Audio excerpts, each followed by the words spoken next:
Bueno, a ver, Mauricio Amster tenía estudios en Berlín y había estudiado en la escuela Reimann Schule, que era una escuela privada, orientada a la industria, orientada al diseño de libros, de escaparates, de moda, etcétera, y que trabajaba en convenio con editoriales. De manera que él, en 2 años y un poco más, se formó una preparación muy sólida en algo que recién se empezaba a hacer, que era el diseño de libros. Diseño de libros entendido de la manera moderna, eh, incluyendo tipografía, fotomontaje, ilustración, viñetas, encuadernación, etcétera.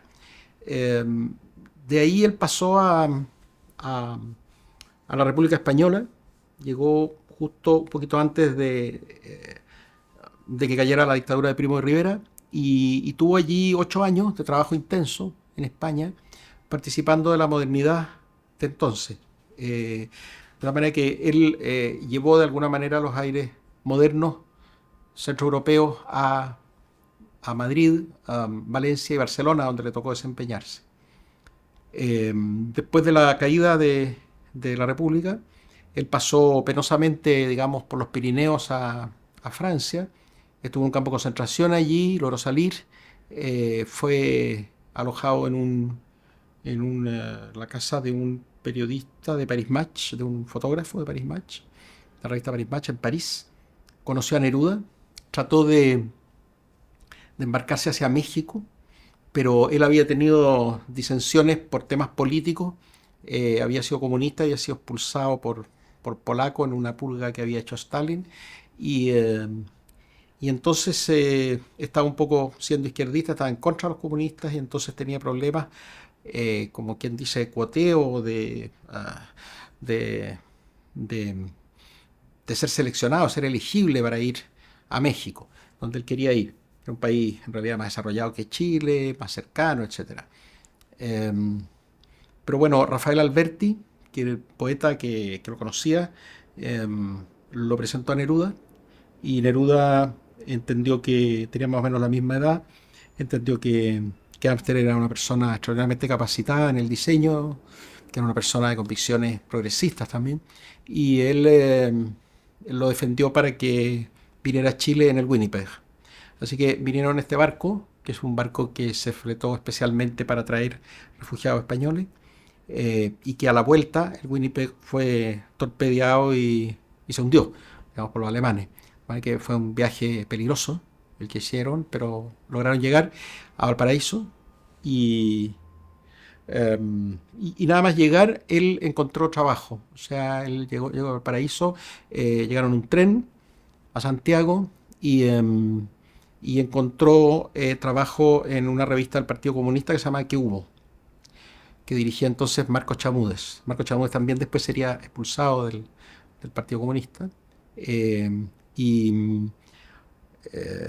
claro, Marcos Chamúdez tenía una vinculación que no se sabía si era de entonces o después, eh, con el Departamento de Estado, con la CIA. Y digo todo esto para dar a entender la situación que se vivía de tensión política en un momento bueno, de revoluciones fallidas o exitosas, de guerras mundiales, etcétera. Eh, y entonces Amster queda trabajando en esta revista. Y luego es llamado a la editorial Zigzag, y en la editorial Zigzag se queda como director artístico.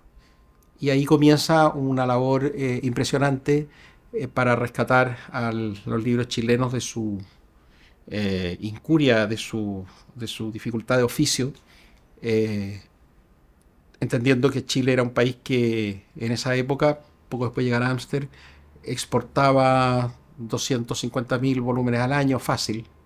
Era un exportador de libros Chile. Entonces Amster organizó estas colecciones. Estamos hablando de editoriales que a lo mejor publicaban 10 libros a la semana, más 20 revistas. O sea, a un nivel de producción muchísimo más importante que el que hay ahora. Y Amster se vinculó con todas las editoriales que serían las más importantes, unas 10, y con todas colaboró casi siempre desde su casa. Esa fue la entrada de él, digamos, espectacular al mundo de la edición chilena. Lo primero es un conocimiento del oficio que le permitía en su versatilidad trabajar muy rápido y con mucha calidad en ilustración, en tipografía, en rotulación de letras, en, en diagramación, en viñetas, de la manera que él tenía todos los recursos y trabajaba mucho también con los tipógrafos. O sea, una persona de taller, que iba al taller, trabajaba con los tipógrafos. No tengo que olvidar que en aquella época, para hacer una maqueta, había que imaginar cómo iba a quedar, había que calcular el texto porque no había el pantallazo de computador que hay ahora, que te permite tener en pantalla lo que va a pasar. Entonces, se suponía, y había que calcular el texto en determinado tipo de espaciado, interlineado, cuerpo, tipografía, etcétera, y eh, hacer estas maquetas y luego ir al taller a supervisar que aquellos estuvieran bien hecho. Él era una persona de taller, era una persona de su trabajo en su casa, de una amplia cultura, con muchos recursos, tenía una muy buena biblioteca. Yo no sé, yo conocí la biblioteca de él, pero no sé si la fue juntando con el tiempo. Él probablemente llegó sin libros, pero tenía muy buen, a ver, muy buenas conexiones internacionales para la época, ¿no? O sea, era una persona globalmente vinculada, eh, comparando con los tipógrafos o los diseñadores que aquí había, que en general eran o bien eh, personas de oficio que de las imprentas tenían buena voluntad y algo de gusto y entonces se podían colaborar en el diseño del libro, o bien artistas que para ganar un poco de plata hacían diseño de libros, pero que no era su especialidad.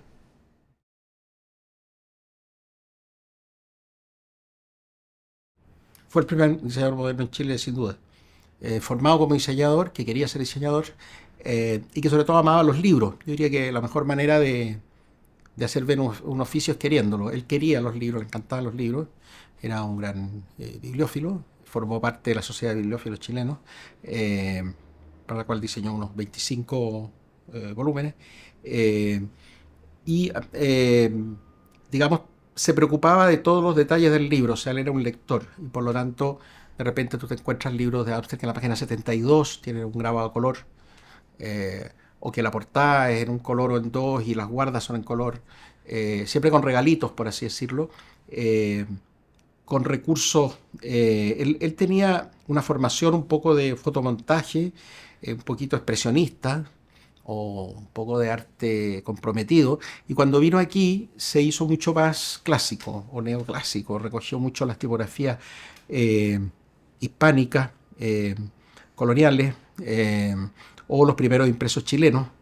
Él hizo una antología de los impresos chilenos con la Biblioteca Nacional.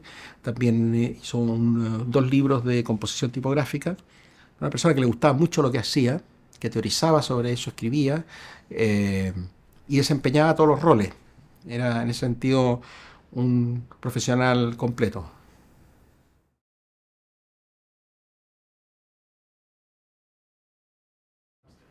Bueno, él por un lado recurría a tipografías clásicas, ¿no? La Garamond, le gustaba mucho, la Bodoni, la Times, también algunas de palo seco. eh, y por otro lado, él diseñaba caligrafía o tipos en forma más ornamental. ¿Vale? Que muchas de las portadas que él hace de tipografía son dibujadas por él. Algunas parece que estuvieran hechas con tipos, pero en realidad están dibujadas por él, rotuladas por él. Hay libros que son enteros caligrafiados y esos en realidad, en el fondo hay como esas tres cosas. Uno es la manera como utilizaba la tipografía clásica, la utilizaba con mucho cuidado, con mucha sencillez y muy, muy efectivamente, cuidando mucho los interlineados, los márgenes, los pies de página, el foliado, todas las cosas que hacen bonito un libro.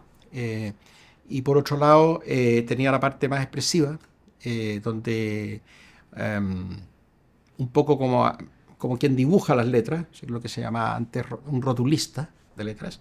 Y por último, la caligrafía, que era caligrafía hecha con instrumentos y que él había aprendido en Alemania y que le gustaba de repente hacer un libro entero caligrafiado. Hizo 6 libros caligrafiados completos.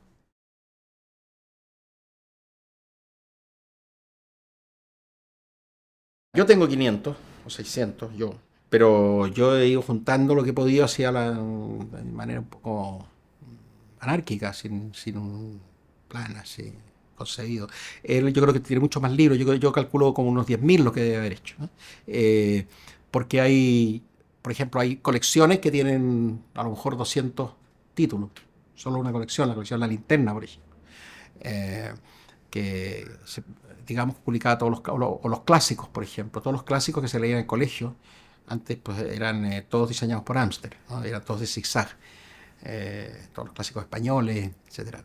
Eh, por lo tanto, yo todavía no he llegado a cuadrar cuánto debe ser el total de lo producido por él, pero me imagino que debe ser muy grande porque su viuda me hablaba de que hacía a veces 10 libros a la semana, ¿eh?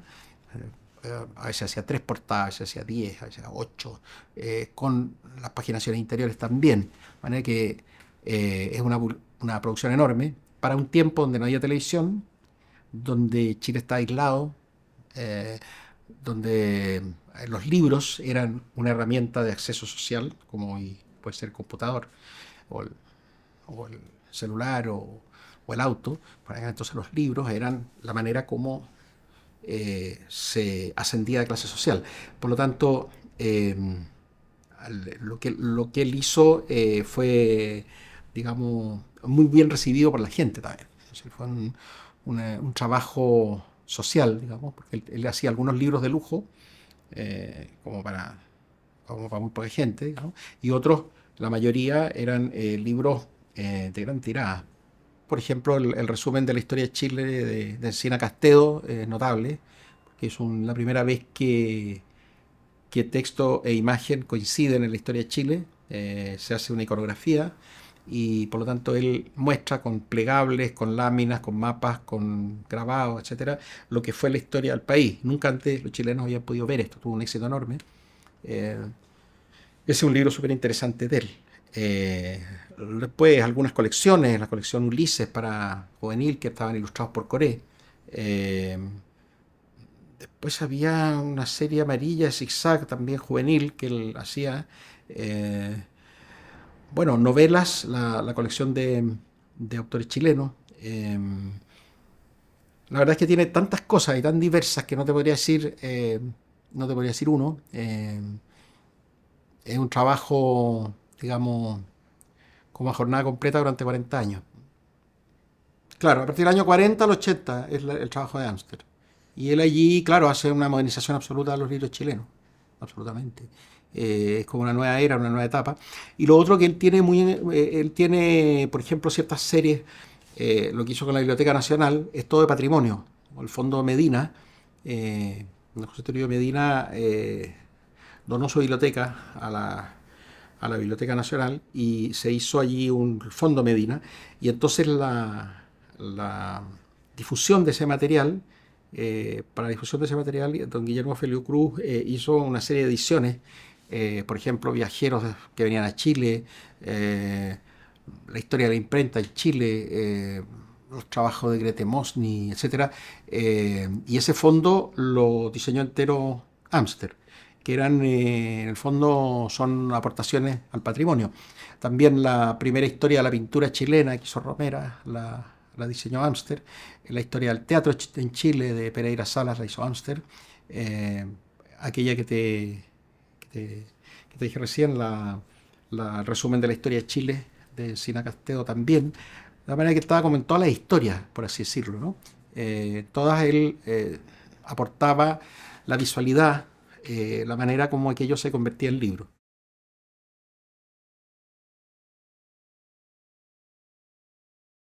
Bueno, porque los diseñadores son un poco idiotas, o sea, quiero decir, hay una modernidad aturdida que siempre los designers tienen un poco la pretensión de que cuando ellos llegan comienza todo de nuevo. Y la verdad es que Amster era una persona muy ligada a los oficios artísticos, como se entendía tradicionalmente la tipografía y todas las artes del libro, se llaman artes del libro.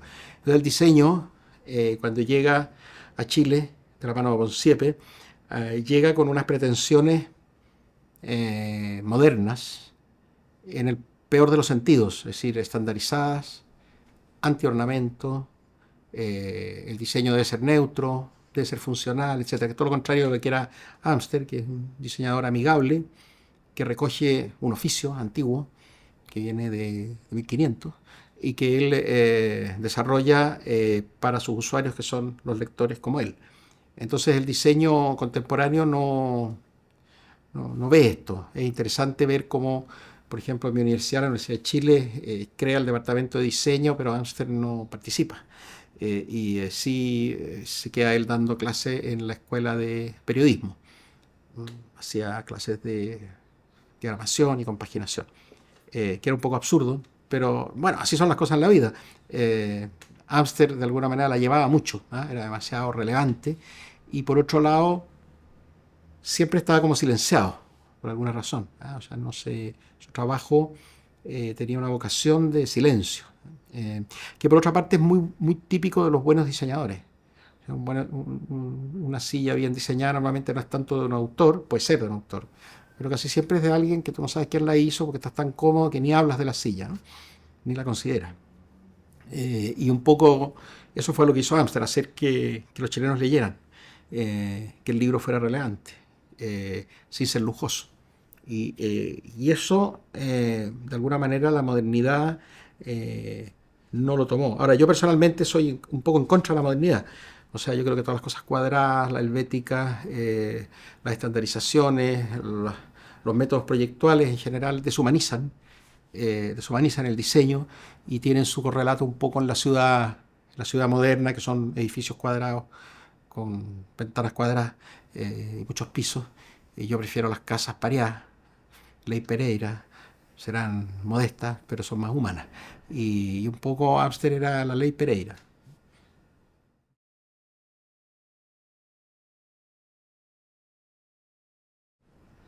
Bueno, Amster tenía un dolor con el arte.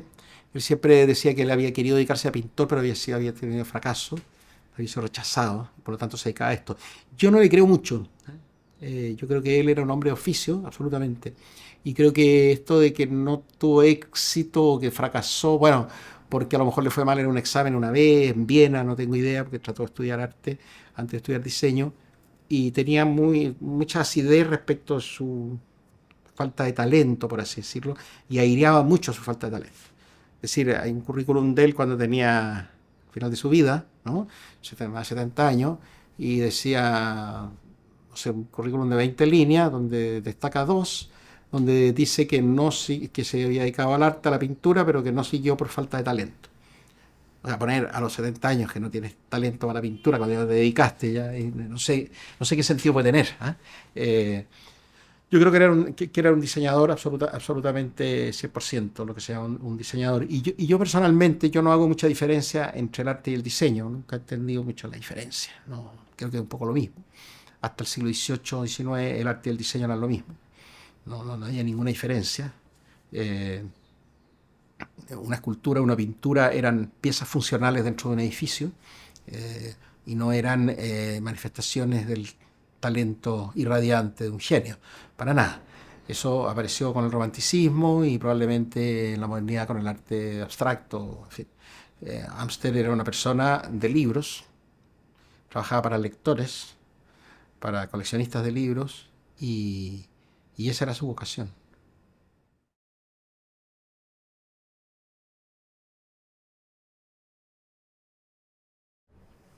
Bueno, yo no es porque haya estado yo, para mí fue un trabajo apasionante, relevante, creo que para el país también.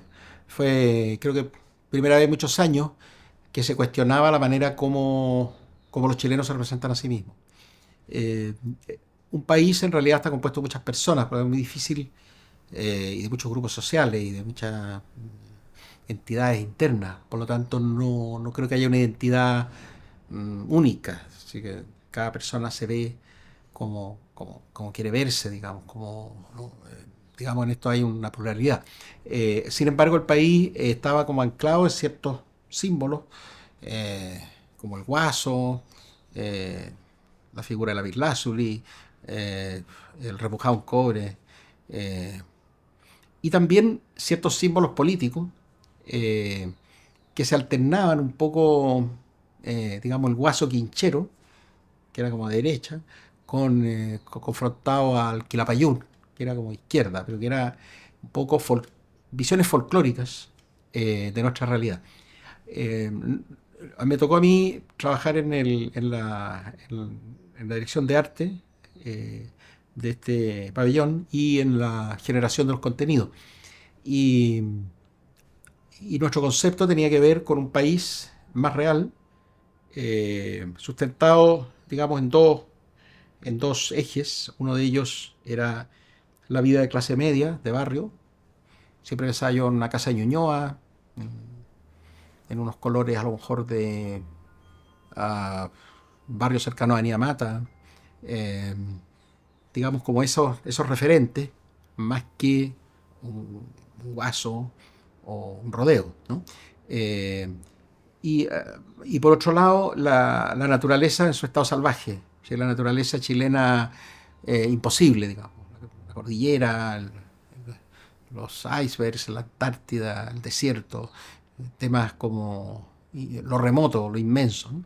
Eh, entonces, con estas dos cosas en mente, propusimos unos contenidos eh, que fueran más de personas reales y menos de estereotipos, lo cual chocó con los estereotipos que las personas tienen en sus cabezas, digamos. Y tuvimos bastante polémica, que yo creo que fue una polémica que yo estaba bien amargado un tiempo, pero después me sentí mejor. Y ahora creo que lo que nosotros proponíamos, que parecía tan extremo y tan raro, es un poco lo que el país está viviendo como identidad cotidiana, digamos.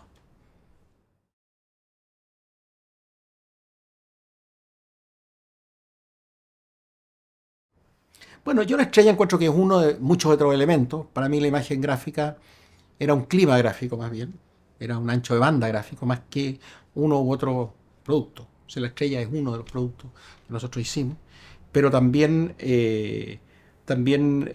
hay otros como por ejemplo la carta de colores. Nosotros hicimos eh, un, digamos, un sistema de exposición que se hacía por cajas. O sea, en realidad la gente entraba a algo que era entre feria libre y supermercado. Ese era el pabellón.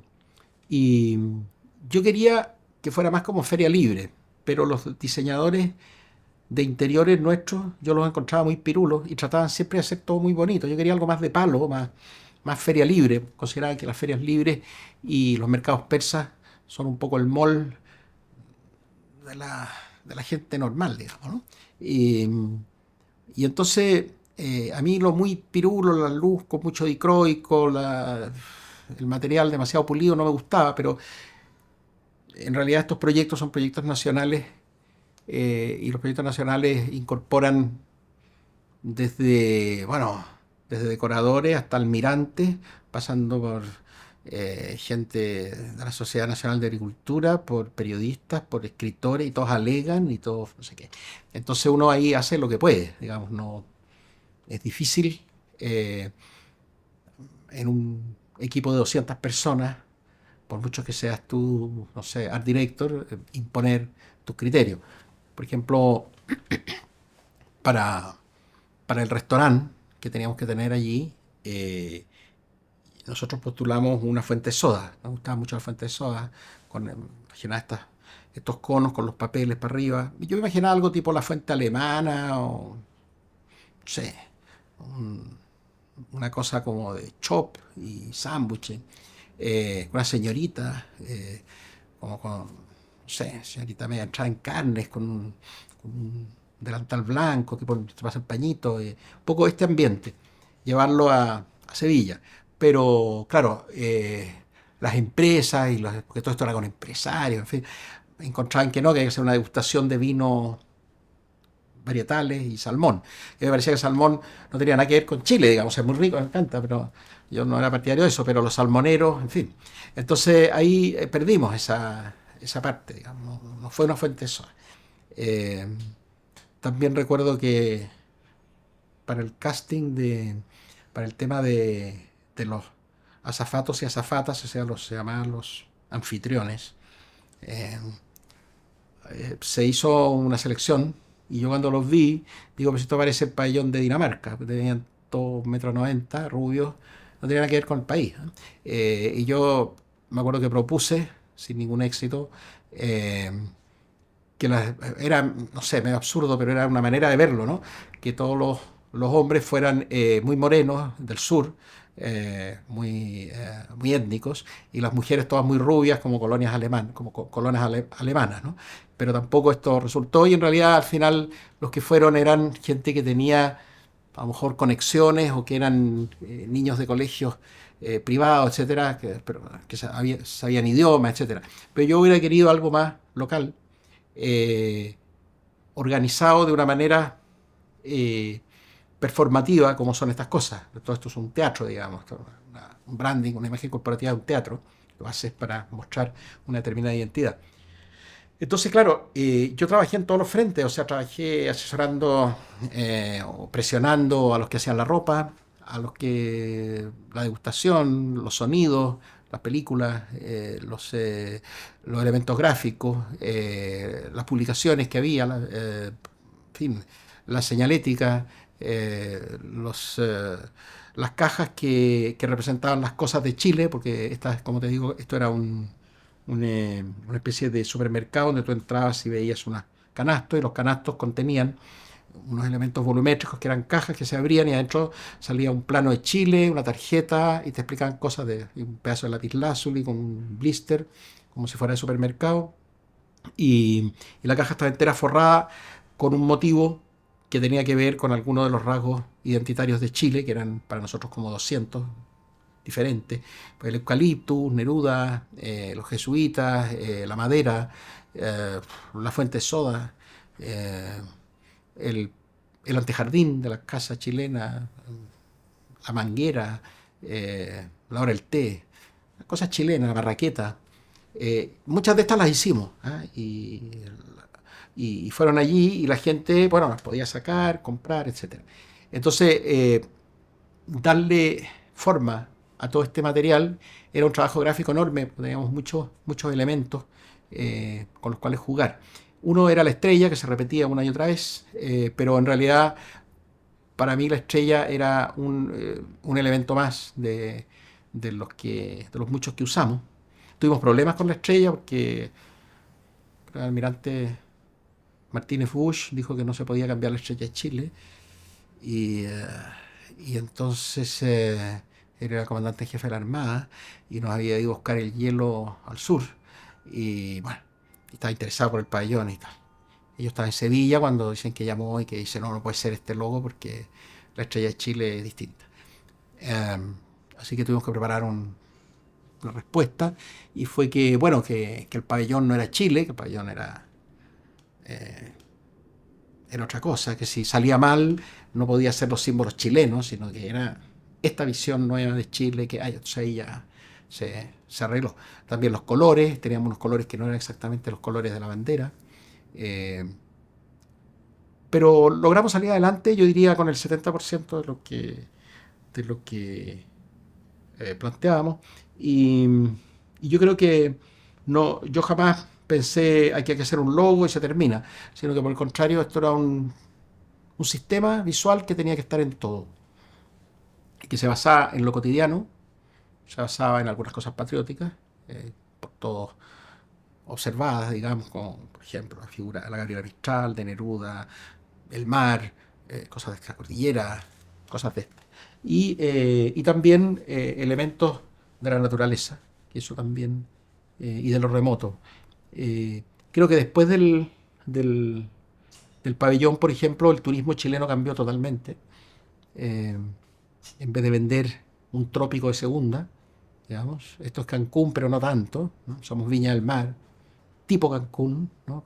Jurel tipo Salmón, pues, eh, Viña del Mar tipo Cancún. Nosotros empezamos a poner, digamos, la idea de que nosotros éramos los más remotos, los más lejanos, y que aquí podías venir a la Patagonia, y podías venir a la Antártica, y se podía venir a- al desierto, y a la cordillera, y no sé qué, y al océano. O sea, eran inmensidades remotas. Y yo creo que está muy relacionado con la lectura, con la estructura conceptual del pabellón. Es decir, nosotros somos lo lejano. Y en vez de ser malos tropicales, somos buenos sureños del sur. Y somos un carácter más callado, más tenue, más sombrío a lo mejor, eh, menos dicharachero, eh, con picardía a lo mejor, con cierto ingenio, con poesía, la otra de nuestras características. De una manera un poco de aceptar nuestra realidad. Esto, dicho así, a lo mejor tiene algún sentido, pero en aquel entonces fue una batalla campal, desde el punto de vista ideológico. La teoría de que nosotros con el hielo queríamos blanquear el tema de los derechos humanos en Chile, cosas de este tipo. Pero, bueno, una propuesta como la que nosotros hicimos admite muchas lecturas también. O sea, uno no puede imponer una sola lectura. Cada uno piensa lo que le parece, ¿no? Pero yo creo que fue un pabellón que tuvo mucho éxito allá, de público. Se nos estuvo a punto de derretir el hielo 2 veces, no se derritió. O sea, yo lo vi derretirse, lloraba, o sea, llovía, ¿ah? Pero se alcanzó a frenar esto. Y tuvimos, nosotros era un pabellón creo que era, espérate, 10 millones de dólares y teníamos gente igual a los pabellones de 100 millones de dólares. O sea, nosotros le hicimos la pelea a los grandes. Teníamos una cola igual que la de Japón. En Japón se gastaron no sé qué millonadas para hacer esa cuestión. Y nosotros, con la 10ª parte, teníamos un resultado equivalente. Y lo otro que el otro tema de fondo también es que la izquierda y la derecha unidas jamás serán vencidas. O sea, aquí había un tema político horroroso y nosotros teníamos que administrar este post, eh, desastre que había sido la dictadura y, y de alguna manera administrarlo con la idea de que a una exposición universal uno no va a quejarse, sino que va a mostrar lo mejor que tiene, incluidos sus problemas. También hablamos en fin, de temas que no se hablan en un pabellón, pero, en fin, yo creo que, eh, o sea, uno de nuestros pintores que representó a Chile fue Balmes, por ejemplo. Costó, pero así fue. Y tratamos de llevar el país completo. No es fácil, pero fue un trabajo muy bonito.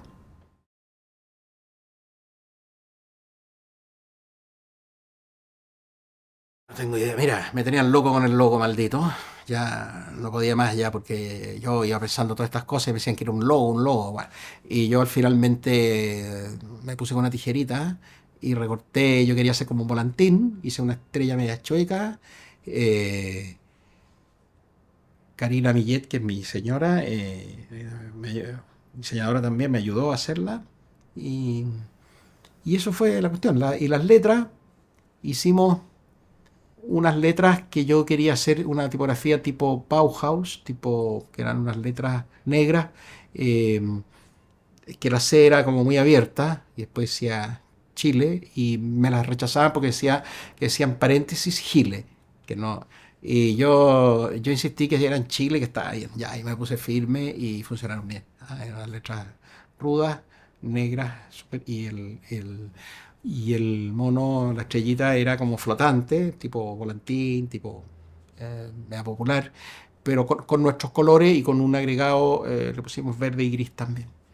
Y nada, yo creo que funcionó bien, tanto que después la usaron de ProChile durante 10 años, sin pagarme derechos adicionales, cosa que estuve a punto de demandarlos, pero al final no los demandé, pero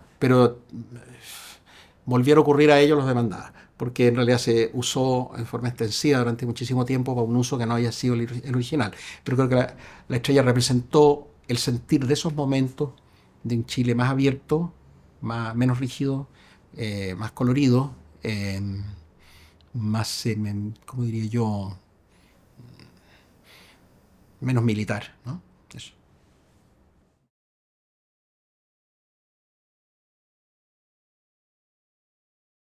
Prehistoria. ¿Algo más?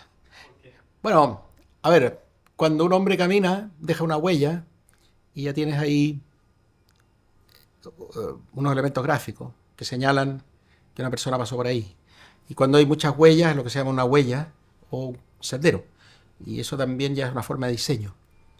Y cuando tú tomas agua con la mano, ya estás armando una cuchara con tus dedos.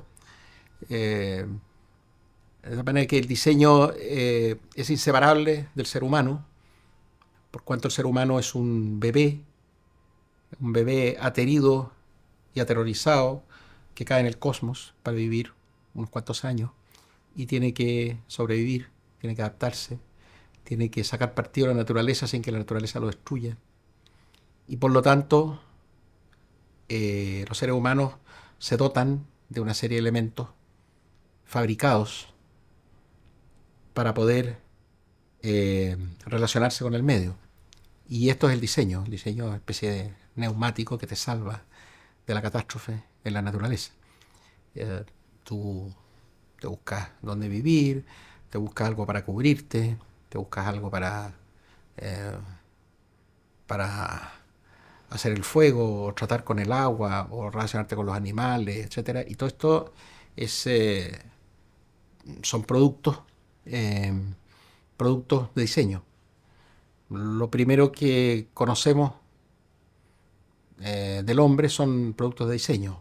Cántaro, un chamanto, uh, una figurita que representa a un dios.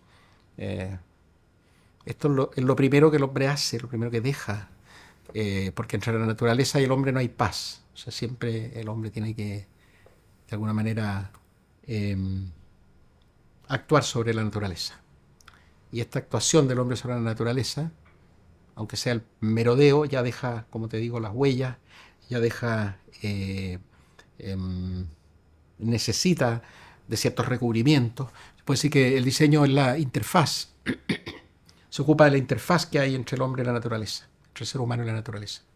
Por lo tanto, para mí el diseño viene con las personas.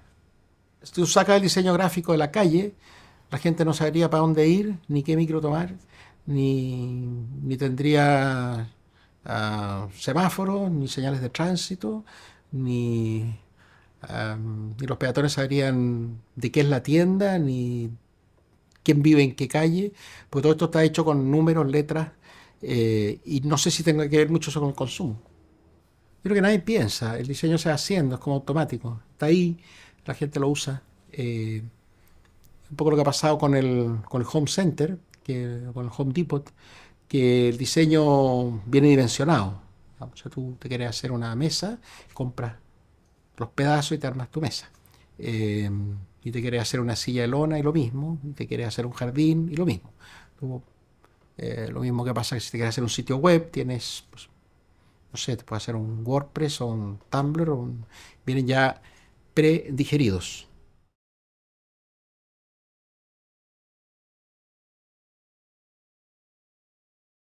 No se ponen. Eh, yo puedo hacer algo sumamente intuitivo, pero que a alguien le guste y lo use.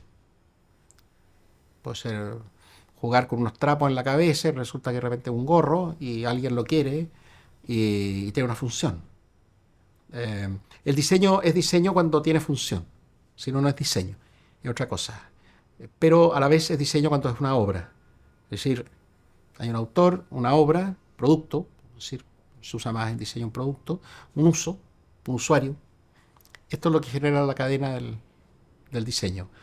Eh, hacer algo, ese algo tiene una forma material, esta forma material es utilizada, tiene una función, es utilizada por una persona, por 100.000 personas, por 100.000 millones de personas, eh, con variantes, sin variantes, etc. El diseño se valida con los usuarios, pero pueden hacer tanto de un autor como de un encargo.